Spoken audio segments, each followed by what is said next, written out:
My name's Steve Peaty. I work at Tesco's.com from Eastern Division.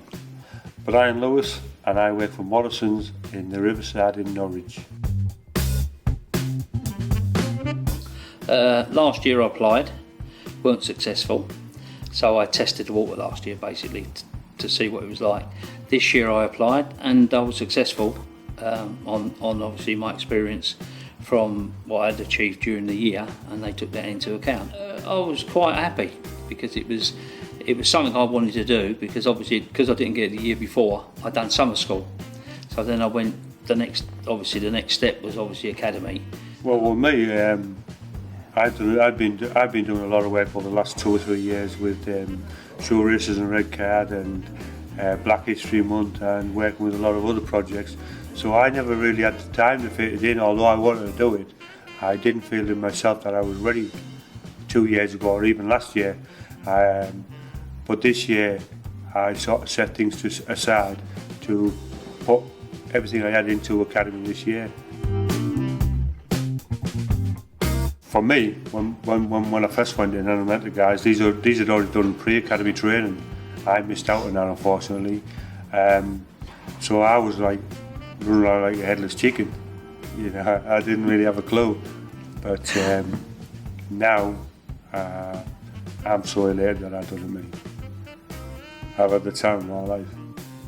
With me, it's also been an adventure, because the guy who's been obviously coaching me, Phil Waite, is a new AO.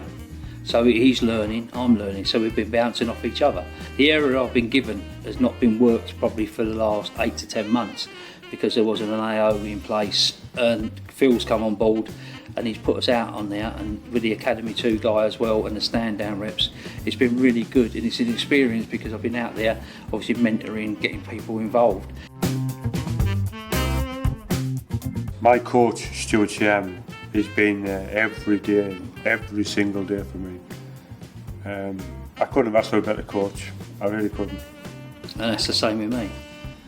With Phil Waite, he's been there, he's left me to my own devices.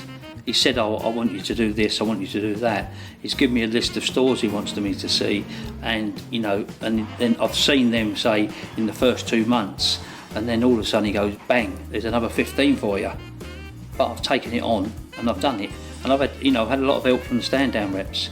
You know, they've been taken out of store, and I've been out with them, and it's been really great. And, you know, and to be an organising officer as well, it gives you a little bit of pride to say that you're not their boss, but you know you're mentoring them, and you're looking after them, and you're progressing them on, and hopefully they're going to become an academy after us, and that's what the goal is, to get them to look forward and come an academy. I finally found something in my life that I really, you know.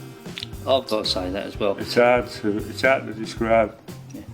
It's every day you get up and you think, if you're going to work, you think, oh, I'm going to work tomorrow. But when you're on the academy, it's not a struggle. It's not. You get up. It's easy going to get up and get out of bed and go and do it. The first day you go into your first store, your hands are like sweaty, your mouth's dry. How am I going to approach this? When you do your training and you go on your first training course, they say, oh, you've got to stand up and do a presentation. What? A presentation? But now, you know, you could walk with your head up high now and say, I can do a presentation, I can do a one-to-one, I can organise a campaign, you know, and it's really, really good. We're at the end of the road now, and it's sad. You know, we've only got a couple more weeks. I've got a couple more inductions to do over the next couple of weeks, Respect Week next week, and I'm going to be sad to go back to work. Although I'm looking forward to going back to work, I want to be back out in the field.